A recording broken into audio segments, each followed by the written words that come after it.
The Miami Hurricanes are trending towards a top 5 recruiting class for 2023, but man, there's a certain area of the field that I especially hope gets a big time boost in recruiting.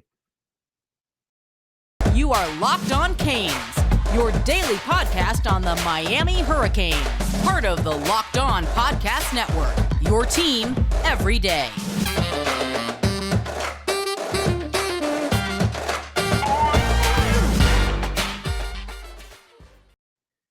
I am Alex Donno, your host. I'm a University of Miami alumnus and a longtime South Florida sports radio vet, including pregame and postgame for Miami Hurricanes football. And thank you so much for making Locked On Canes your first listen today.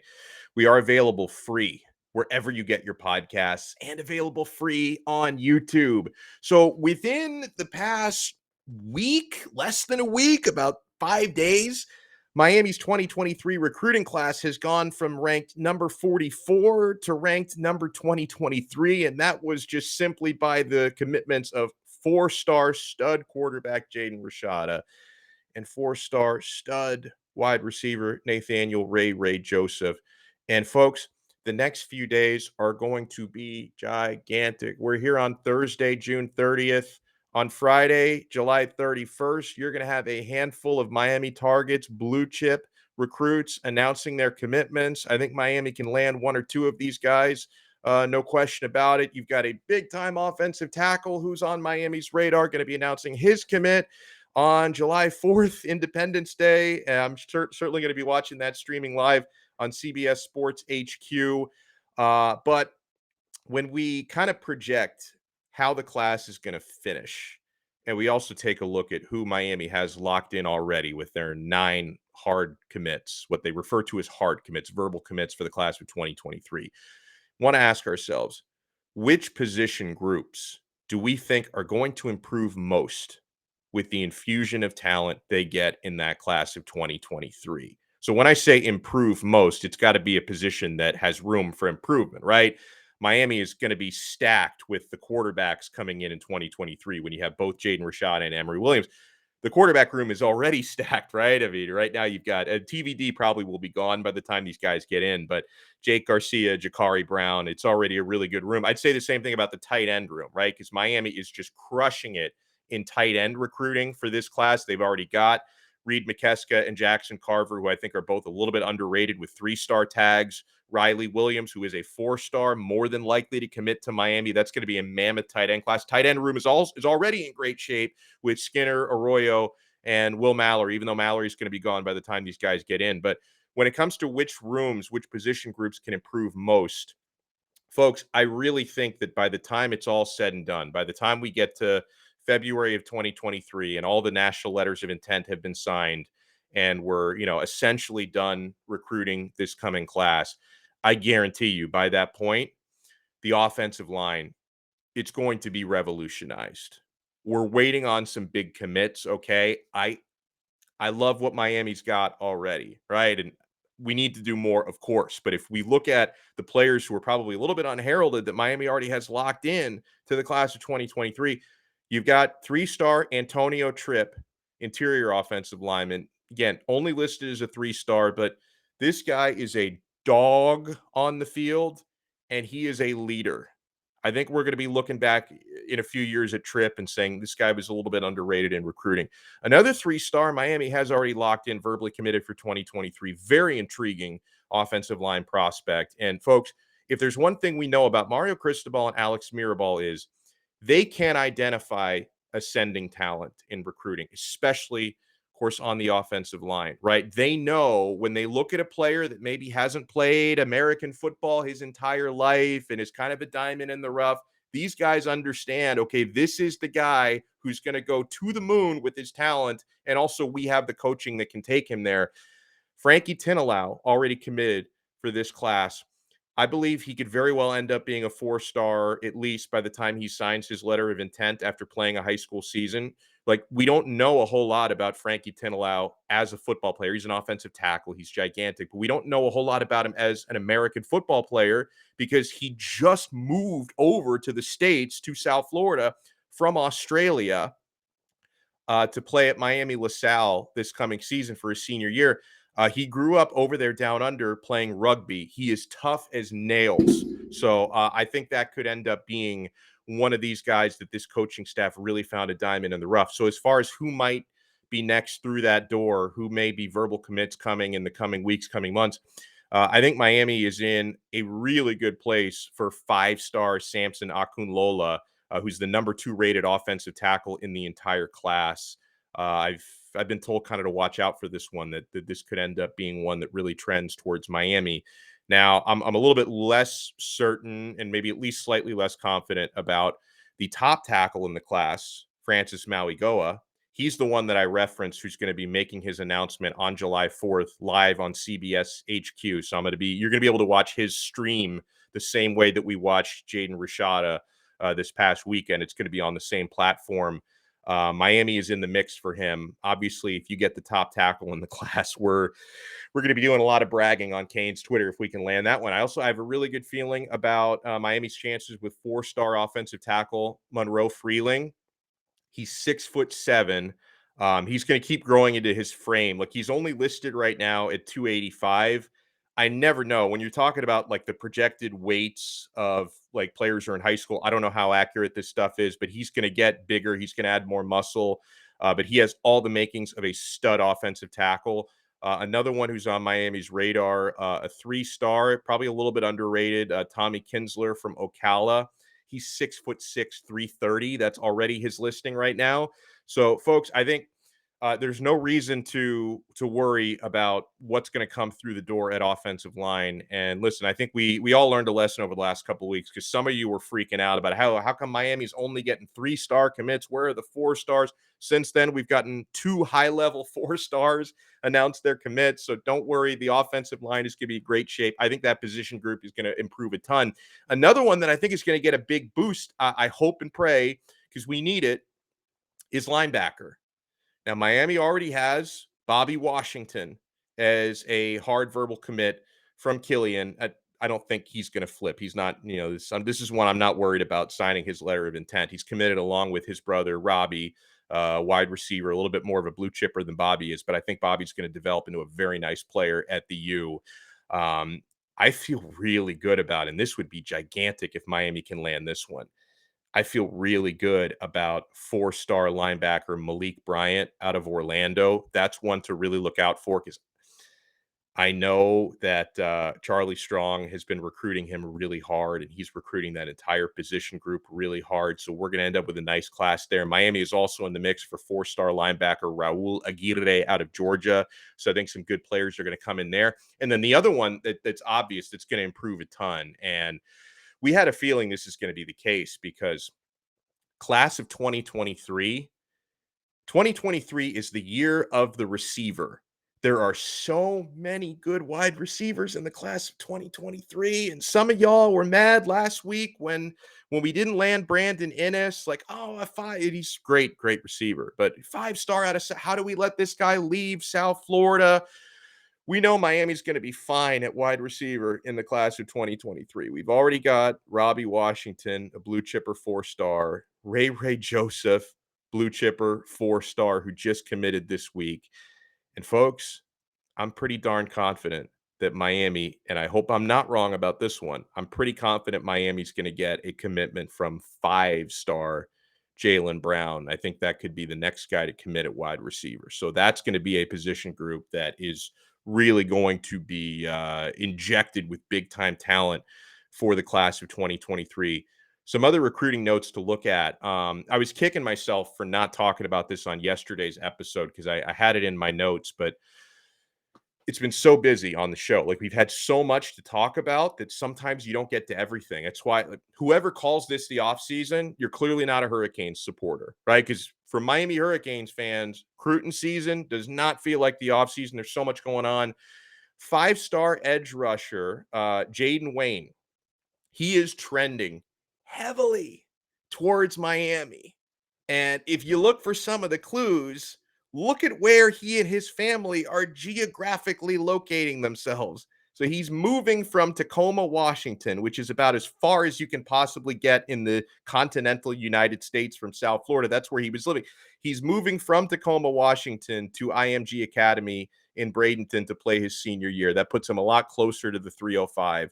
We had a couple of conversations late last week about Jayden Wayne, in that this is a player that Mario Cristobal had been recruiting since he was in 8th grade. So he knows this staff and this head coach extremely well, going back even prior to his high school days. Of course, he was living in Washington State. That's very close by Eugene, Oregon. So this is a player that Mario Cristobal knows him very well, and vice versa.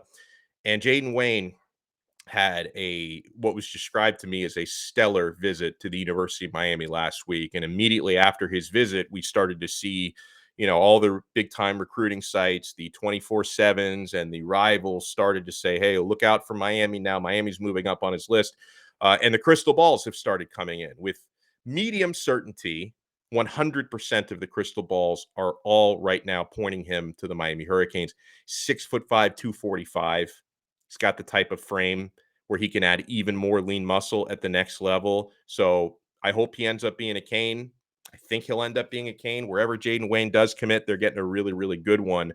I mentioned Francis Mauigoa, the 5-star offensive tackle, #1 tackle in class. He's going to be announcing on the 4th of July. I hope he does it at a time that's convenient for me, right? Because, I guess if I'm out there grilling or something, I'll have my phone.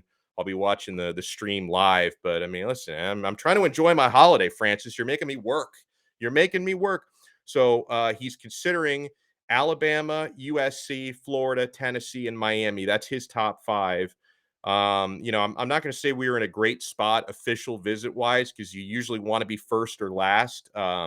Miami got his second to last official visit. His first one was to Bama. His last one was to Tennessee. So the men in the middle were Florida, USC, and Miami. Here's what he had to say, did Mauigoa, about Miami. This is courtesy of 24/7 Sports. I'm very close with the Miami staff because I was close with them when they were at Oregon, he said. I developed a great relationship with Coach Cristobal and Coach Mirabal. I talk to them all the time, but it's not just them. I feel someone from the staff reaches out to me every day. So listen, take that quote, internalize it, and remember, Miami has a coaching staff that is relentless. Absolutely relentless. Like, Miami's coaching staff does not take a minute off from recruiting. Guys, he continues, Coach Cristobal is a former offensive line coach, and I like that. Having a strong offensive line has always been important to him, and it's something that he emphasizes. Plus, I got my guy Jaleel Skinner out there too, our new tight end, and I always have a good time on the Miami campus and feel at home. So there's a couple of other big time players that Miami is now trending for that I want to talk about when we come back. Plus, I did take some tweets from you folks out there on which position groups you think are going to improve most with the class of 2023. We will talk about that right after we talk about Rock Auto. They proudly bring us this episode. With the ever-increasing numbers of makes and models, it's now impossible for your local chain auto parts store to stock all the parts you need. Why would you endure often pointless, intimidating questioning about what make and model your car is and all that? And then you wait while the person behind the counter orders the parts on their computer, which you could do yourself, honestly, and they choose the only brand that their warehouse happens to carry. Well, we all have computers with access to rockauto.com. I'm looking at one right now. I've got one in my pocket. Got computers everywhere. Folks, save time and money when using Rock Auto. When I discovered Rock Auto, I have not gone to the chain stores since.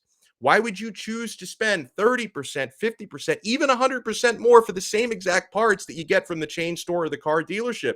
For example, if you've got a Honda Odyssey and you're looking for a new fuel pump, you're going to pay $353 for that pump at the chain store. Same exact pump from rockauto.com is only going to cost you $216.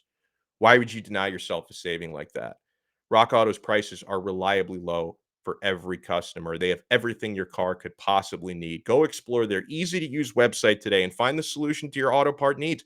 Go to rockauto.com right now and see all the parts available for your car or truck. And folks, make sure you write Locked On Canes in their How Did You Hear About Us box so they know that we sent you. Amazing selection, reliably low prices, all the parts your car will ever need. rockauto.com. Thank you so much for making Locked On Canes your first listen today. We are available free wherever you get your podcasts, and available free on YouTube. So another player Miami is trending for. I don't know if he has like a date where he's going to announce his commitment yet, but four-star cornerback Robert Stafford has picked up now 3 crystal balls this week for the Miami Hurricanes. He's now trending to Miami at 90.8% per our friends at Canes Warning. This is an on-3 prediction machine now has him to Miami as well. Stafford would be the first defensive back to commit to Miami for the class of 2023. So if Miami can land him, he'd be the first defensive back. By the way, I want to remind you guys, Miami is also in the mix for the top cornerback in the class, 5-star Cormani McClain. So yeah, if things trend the way that they've been trending with some big time commits, Miami's going to end up in really good shape at cornerback. Also, not to look too far ahead, but keep your eyes on a stud quarterback for the stud cornerback. We've already got enough stud quarterbacks right now. Keep your eyes on a stud CB from the class of 2024, talking about Antoine Action Jackson from Dillard High School. He recently tweeted out, "Stay tuned, July 2nd." So I think he's going to make some kind of an announcement on July 2nd. It's my understanding that could very well be an announcement to the University of Miami. Now, Antoine Jackson, he is a Georgia commit, but he might decommit and commit to Miami because and remember, this is class of 2024. Okay. He is a Georgia commit right now. The understanding is he's not really a hard commit there at this moment. And if he's making an announcement on July 2nd, that's Saturday, just watch out for that one. And he was at Legends Camp last week. Legends Camp 2022.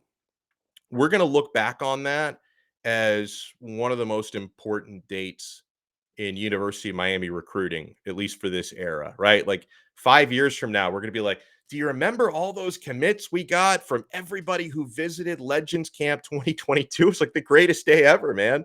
Greatest day for a Canes fan ever. So, all right, we got some tweets on which position groups are going to improve most through the class of 2023. Our pal MD on Twitter, he thinks it's going to be the DNs in the class, he said. And listen, Jayden Wayne trending towards Miami is really going to help that. He says, I will go defensive end.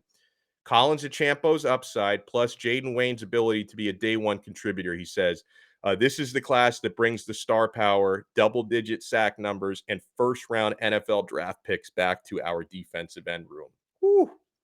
It was only a couple years ago when Miami had 2 first-round defensive ends with Jalen Phillips and Greg Russo. Now, it was weird because they didn't actually play the final season together because Russo opted out of that year. So imagine if Russo hadn't opted out that year and they were both. And Quincy Roche was not bad either, who did play that year. But can you imagine if Greg Russo and Jalen Phillips had both played that final year at Miami?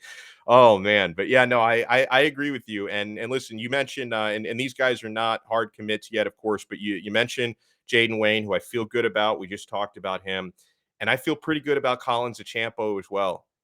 And don't you guys forget, I will not let you forget it. If Collins Achampo, the 6'7" athletic stud, originally from Ghana, who moved over to the United States within the last couple of years, if he ends up at Miami, don't forget your boy, me. No one was recruiting that guy harder than me. I have been all over Collins Achampo's potential for months now. I've wanted this guy to the U. I'm not guaranteeing it happens. I feel pretty good about it, and man, I hope it happens. We get a comment from Kushdade11 on Twitter says he thinks it'll be the cornerback group. He says, man, if we can land he says the cornerback group. And then I added to him in a reply. I said, man, if we can land Cormani McClain, it is absolutely on. So I hope cornerback ends up being a big time position group. By the way, we're all buzzing, of course, about Jaden Rashada committing to Miami this past Sunday. A number of people have been asking me. I got this question most recently from James, who says, does Rashada's commitment mean Emory Williams, who committed, I think, 5 days before Rashada did? Does Rashada's commitment mean Emory Williams will likely decommit? Here's what I'll say on that. Short answer is no, I don't think he will decommit. I don't think he will. A lot can happen between now and December or now and February, but I think Emory Williams understood the situation perfectly. I think he knew there's a really, really good chance I'm not the only quarterback who's going to commit in this class, and that Jaden Rashada could be the other one, who's obviously ranked higher than Emory Williams. So that's, considered to be the bigger get. Now, you guys know how I feel about Emory Williams. I think he's got a lot of potential, and I think he's going to be a stud Power Five quarterback, can absolutely be. And I think the coaching he's going to get from Frank Ponce is going to help him reach another level. Now, of course, when you enter into a really, really crowded quarterback room like the one Miami is building, some players are going to think, oh, well, what if I just don't get enough of an opportunity to play here, and I can get that from somewhere else? But I think the most important thing is Emory Williams picked Miami because he thought it was the right fit for him, and he thought the coaching here was the right fit for him.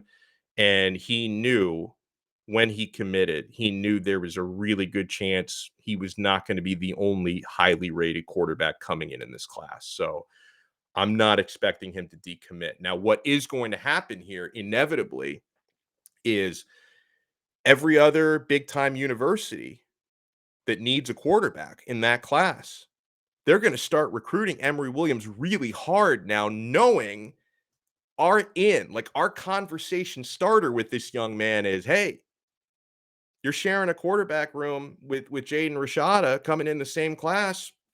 Come here.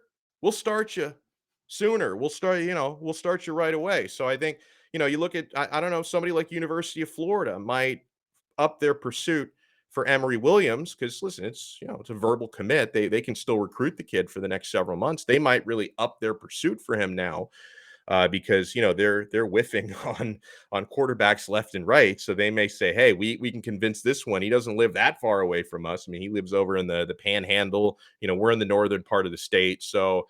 I don't think he's going to decommit. I really don't, because I think he understood exactly what he was walking into. But I think that there are other universities that could really step up their pursuit for him because of the situation that he's in.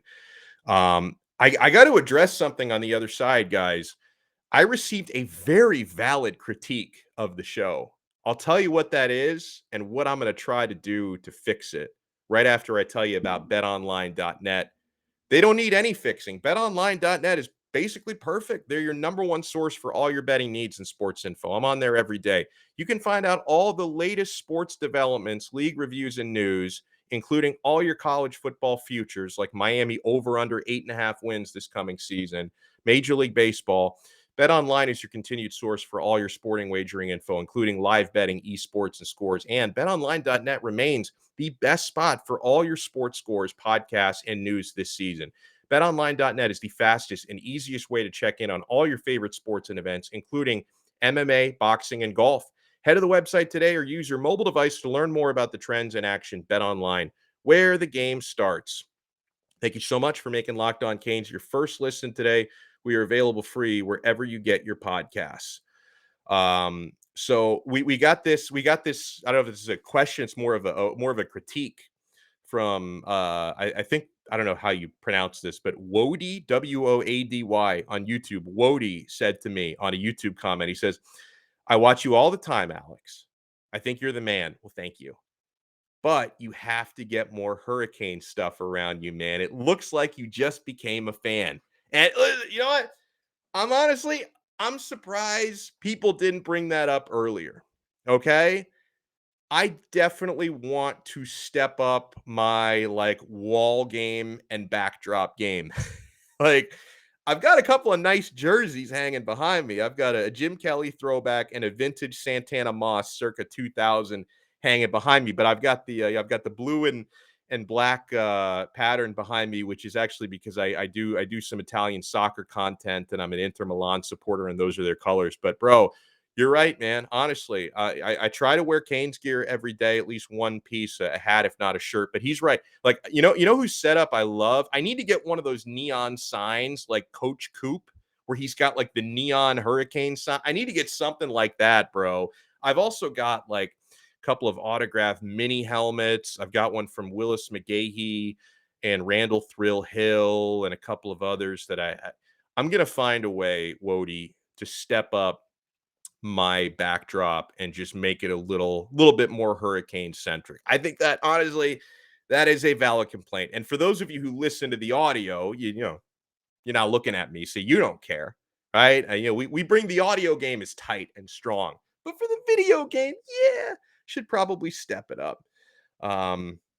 Oh, we got another comment about the position group to step up most in recruiting. Zach said that he wants to see the linebackers group get a big time injection. I think it will. I'll refer to what I said earlier.